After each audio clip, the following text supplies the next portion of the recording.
Hello guys, मैंने आपको पिछले वीडियो में बेसिक नॉलेज ऑफ केमिस्ट्री के बारे में बताया था, एटम और मॉलिक्यूल के बारे में, कि दुनिया में जितना भी चीज़ है उन सभी चीज़ों को हम मैटर कहते हैं। उसका जो टुकड़ा होता है उसको हम मॉलिक्यूल कहते हैं, और उस टुकड़ा का सबसे जो छोटा टुकड़ा होता है जिसको हम खुली आंख से देख नहीं सकते हैं बल्कि हम दूरबीन से या टेलीस्कोप से हम देखते हैं तो हम दिखाई देता है, तो उस छोटा टुकड़ा को हम एटम कहते हैं। तो आज का टॉपिक है पार्टिकल ऑफ एटम। तो पार्टिकल ऑफ एटम जो है 3 पार्टिकल था, बताया था मैंने, proton, neutron, electron. Discovered proton को जो है ई गोल्डस्टीन, जो जर्मन के रहने वाले थे, इन्होंने डिस्कवर किया था। न्यूट्रॉन को रदरफोर्ड ने डिस्कवर किया, इलेक्ट्रॉन को जे थॉमसन ने डिस्कवर किया। जे थॉमसन जो है न्यूजीलैंड के रहने वाले थे। इसका सिंबल है प्रोटॉन का P पॉजिटिव दिखाई दे रहा है, यानी इसका चार्ज है। प्लस का माने होता है प्लस या माइनस, इसको हम आयन कहते हैं। आयन जो है 2 तरह का होता है, पॉजिटिव और निगेटिव। प्लस माने पॉजिटिव, अगर माइनस रहता है तो निगेटिव बोलते हैं। तो एगो प्लस है इसलिए +1 इसका चार्ज हो गया। किसका? प्रोटॉन का। इसका एटॉमिक मास जो आपका यहाँ लिखा है 1.6 × 10⁻⁻24 G। अब आते हैं न्यूट्रॉन का, जो डिस्कवर है रदरफोर्ड है। इसका सिंबल है N, नीचे में लिखा हुआ 0।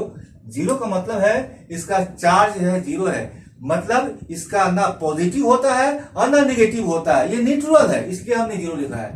तो चार्ज क्या है? 0। 0 मतलब न्यूट्रल। अब इसका एटॉमिक मास हमने सेम लिखा है। इलेक्ट्रॉन का डिस्कवर जो किए हैं जे थॉमसन साहब, इसका सिंबल है E, एगो -1 है, इसका मतलब चार्ज हुआ -1, और इसका एटॉमिक मास आपको दिया गया है। अब मैं आपको बताने जा रहा हूं चार्ट ऑफ एलिमेंट।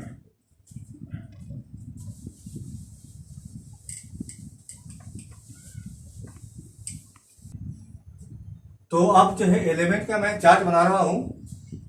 एलिमेंट जो है 118 होता है, तो उतना हम यहां पर चार्ट नहीं बना रहे हैं, हम उसी एलिमेंट का हम चार्ट बना रहे हैं जो हमेशा हमको रिएक्शन में, केमिकल इक्वेशन में यूज किया जाता है।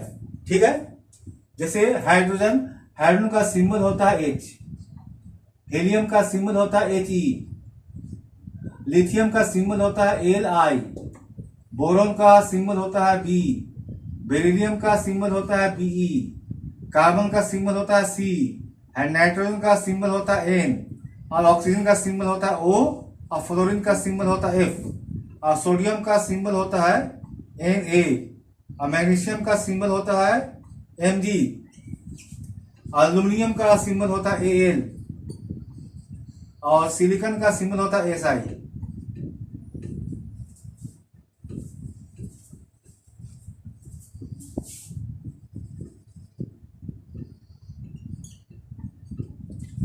सभी एलिमेंट का एटॉमिक मास होता है। हाइड्रोजन का एटॉमिक मास लिखा, हीलियम का, बोरोन का, बेरिलियम का, कार्बन का, नाइट्रोजन, ऑक्सीजन का, फ्लोरीन का, और सोडियम का, मैग्नीशियम का 24, एल्यूमिनियम का 27, और सिलिकॉन का जो है आपका 28।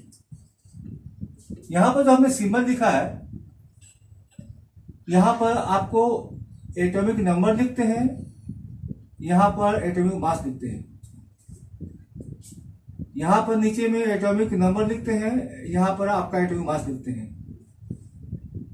3 और 7, यहां आपका लिखेगा 4, यहां आपका 9, यहां हो जाएगा 5, यहां आ जाएगा 11, यहां आपका 6, यहां हो जाएगा 12, यहां आपका 7, यहां हो जाएगा 14, यहां आपका 8, यहां हो जाएगा 16, यहां हो जाएगा 9, यहां हो जाएगा 19, यहां हो जाएगा 11, यहां हो जाएगा 23, यहां हो जाएगा 12, यहां हो जाएगा 24, यहां हो जाएगा 30, यहां हो जाएगा 27, 14, 28। जो हमने एटॉमिक मास जो लिखा है सबके देखिएगा ऊपर में लिखा है 1, 4, 7, 9, 11, 12, 14, 16, 19, 23, 24, 27, 28 सबका हमने एटॉमिक मास लिखा है। अब हमको एटॉमिक नंबर देखना है, तो सबके जो हमने नीचे जो लिखा है यही एटॉमिक नंबर आपका है। इसका 1 हो गया, इसका आपका 2 हो गया, इसका आपका 3 हो गया, आपका यहाँ 4 हो गया, यहाँ 5 है, यहाँ आपका 6 हुआ, 7, 8, 9 के बाद आपका यहाँ 11 है, आपका 12 हो गया, उसके बाद 13, 14 हमने एटॉमिक नंबर लिखा। तो पिछले वीडियो में मैंने आपसे कहा था, कुछ फार्मूला क्रिएट किया था, तो फार्मूला नंबर 4 पर ध्यान दीजिएगा कि एटॉमिक नंबर प्रोटॉन और इलेक्ट्रॉन तीनों आपस में बराबर होते हैं। जो एटॉमिक नंबर होगा वही प्रोटॉन होगा, वही इलेक्ट्रॉन होगा, यही आपको भर देना है। ध्यान से पढ़िएगा, मजा आएगा आपको पढ़ने में, ध्यान से पढ़िएगा, कंसेप्ट आपका मजबूत रहेगा। ध्यान से नहीं पढ़िएगा तो फिर आपको आगे क्लास में बताएंगे तो आपका कंफ्यूजन हो जाएगा। सेम एटॉमिक नंबर प्रोटॉन और इलेक्ट्रॉन।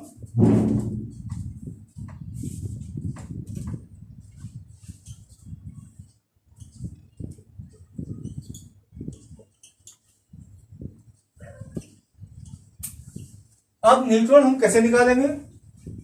एटॉमिक मास में से एटॉमिक नंबर को माइनस करेंगे।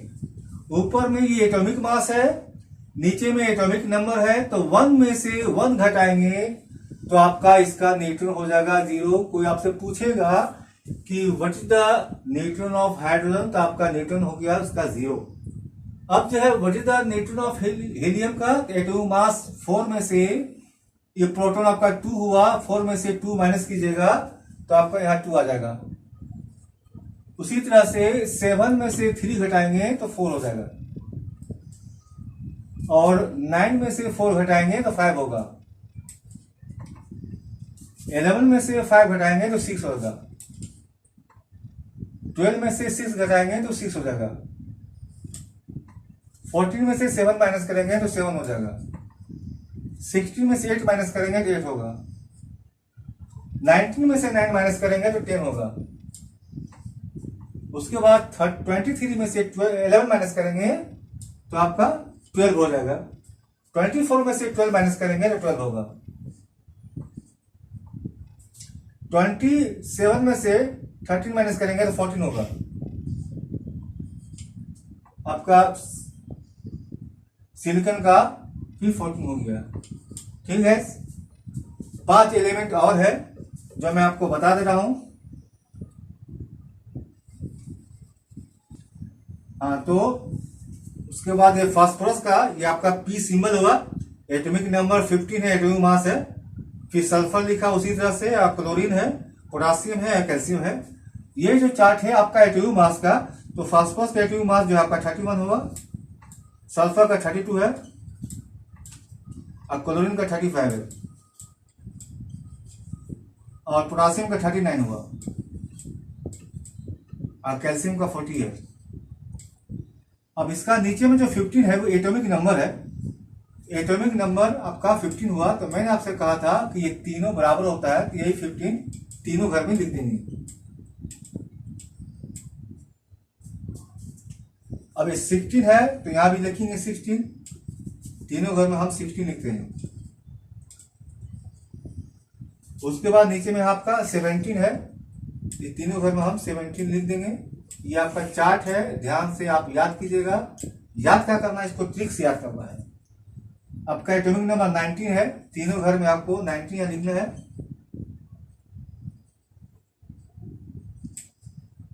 उसके बाद यहाँ 20 है, तीनों घर में आपका 20 यहाँ लिखना है। और न्यूटन का मैंने आपसे कहा था कि 31 में से 15 को माइनस करना है, यानी एटॉमिक मास में से प्रोटॉन को माइनस करना है, तो आपका बचेगा 16। ठीक है, 32 में से 16 माइनस करेंगे तो 16 बचेगा। 35 में से 17 माइनस करेंगे तो 18 बचेगा। 39 में से 19 माइनस करेंगे तो 20 बचेगा। उसके बाद 40 में से 20 माइनस करेंगे तो 20 बचेगा। याद रखिएगा, जब तक ये चार्ट आपके दिमाग में नहीं जाएगा, नेक्स्ट वीडियो में जो भी बताऊंगा आपका कंसेप्ट क्लियर नहीं होगा। This chart is the most important in your class, in your brain. You should be learn about this chart. Thank you watching for this video. और जिन यूजर को अगर ये आपको अच्छा लगा तो लाइक कीजिएगा, और आपको कोई तरह का कंफ्यूजन अगर है, कोई तरह का सवाल है तो कमेंट में जरूर बताएंगे। और जो स्टूडेंट अब तक मेरे चैनल को सब्सक्राइब नहीं किया है तो मेरे चैनल को आप सब्सक्राइब जरूर कीजिएगा। Thank you watching this video.